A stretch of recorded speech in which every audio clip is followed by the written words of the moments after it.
আসসালামু আলাইকুম। নোবডি করে রাখলে ইমোতে আপনাকে কেউ কল দিতে পারবে না, আপনিও কেউকে কল দিতে পারবেন না। অর্থাৎ কল দিলে যাবে না, কলও আসবে না। আপনার যদি এরকম সমস্যা হয়ে থাকে, জাস্ট আপনি নোবডিটাকে মাই কন্টাক্ট করে রাখবেন, তাহলে দেখবেন যে আপনাকে সবাই কল দিতে পারবে। এবং আপনি যাকে কল দিতে পারতেছেন না তাকে জাস্ট বলবেন যে আপনি মাই কন্টাক্ট করে রাখেন, তাহলে দেখবেন যে আপনিও তাকে কল দিতে পারতেছেন। আপনি যদি এই সমস্যাটার সমাধান করতে চান, তাহলে আমার এই ভিডিওটা শেষ পর্যন্ত দেখুন, তাহলে কিন্তু খুব সহজেই সমস্যার সমাধান করতে পারবেন। ভিডিওটি শুরু করার আগে একটাই রিকোয়েস্ট, প্লিজ সাবস্ক্রাইব করে অনেক বেশি শেয়ার করে দিবেন, যাতে সবাই এই সমস্যার সমাধান করতে পারে। প্রথমে আপনি আপনার ইমো অ্যাপসে চলে আসবেন। ইমোতে আসার পর নিচে দেখেন যে প্লাস নামে একটি অপশন আছে, আপনি এখানে ক্লিক করে দিবেন। ক্লিক করে দেওয়ার পর দেখেন নিচে লেখা আছে মোর, থ্রি ডট আছে, এই মোরের উপর ক্লিক করবেন। ক্লিক করার পর এখানে দেখেন সিকিউরিটি অ্যান্ড প্রাইভেসি নামে একটি অপশন আছে, আপনি এর উপর একটা ক্লিক করে দিবেন।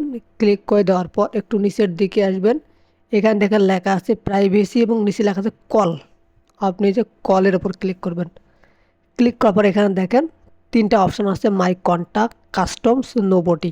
আপনার যদি নোবডি করা থাকে তাহলে আপনাকে কেউ কল দিতে পারবে না। আর কাস্টমস করা থাকলেও কিন্তু আপনি যাদেরকে কল দিতে পারমিশন দিবেন তারাই শুধু কল দিতে পারবে, বাকি কেউ কল দিতে পারবে না।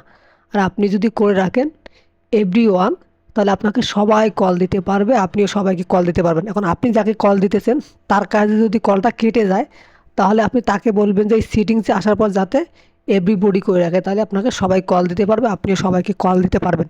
যদি ভিডিওটি ভালো লেগে থাকে তাহলে প্লিজ সাবস্ক্রাইব করবেন। ধন্যবাদ সবাইকে।